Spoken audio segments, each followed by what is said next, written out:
Reid Hoffman is one of Silicon Valley's most high-profile investors. He was an early investor in Facebook and is a co-founder of LinkedIn. Hoffman is also a partner at the venture capital firm Gayle. He co-authored a new book called Blitzscaling, the lightning-fast path to building massively valuable companies. He interviewed hundreds of entrepreneurs from companies like Facebook, Netflix, and Airbnb.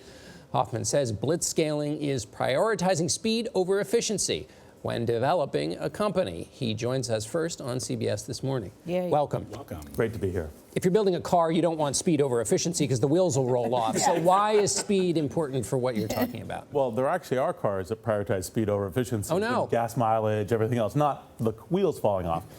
The reason why you want this is the modern way that you build massive companies. If you look at Airbnb, if you look at Uber, if you look at a lot of these companies that 10 years ago were ideas, back of napkins, tiny, and now are global transformational companies. This is the set of techniques that we've learned in Silicon Valley in order to do that, and we would like to spread those techniques to as many places as possible. You said the team may make you feel uncomfortable doing it. You quote Drew Houston from Dropbox, who says, it's like harpooning a whale. It's a good thing, and it's also a bad thing. But you highly recommend it, despite the pratfalls and pitfalls that come with it. Well, because if you build these companies, then you build the companies that actually transform the world.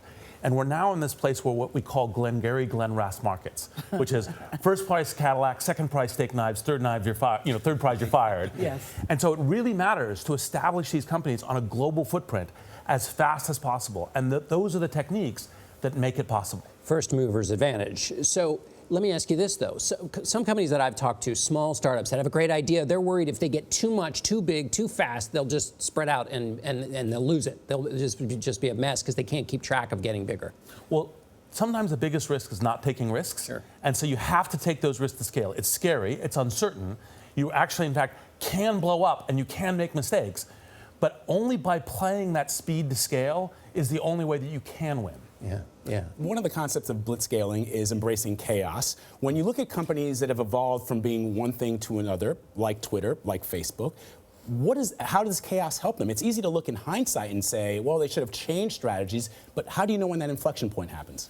So, roughly speaking, you're looking at kind of when have you gotten to the kind of global position, that you've gotten to the fact that you're now shifting more to efficiency. And the reason why you have to embrace chaos is because you're growing so fast, you're changing your management, you're changing what's going on with your product. You have to understand that it's not going to have this comfortable and efficiency where you learn it and just iterate slowly. You're going to be doing massive changes every 6 to 12 months, including in how you run the company. And so by embracing chaos and knowing that we are going to be kind of running in a way that looks totally chaotic, but we're doing though in order to get to be the first to scale, is the way that you actually succeed. Following up on Laz's point, because these are counterintuitive things, embrace chaos, ignore your customer, you say. What? Because the customer's always right. But this got to me. Launch a product that embarrasses you. Mm-hmm. What does that mean, Reid? So, what company wants to do that? Well, LinkedIn did it. I mean, we have actually, there's a lot of companies that have done this. New Coke. That wasn't a good example. But they didn't do it on purpose. Well, it may have rejuvenated the entire Coke Classic brand, yes. But essentially the thing is your future customers are the ones that matter, and that if you need to be able to get your product to market and be learning from your customers and learning how to iterate it. And so launching a product that embarrasses you, obviously embarrassment is not something you deeply desire, but it's a way of prioritizing speed, of getting to engaging with your customer, learning from them, and being the first that's in that learning curve in terms of getting to scale.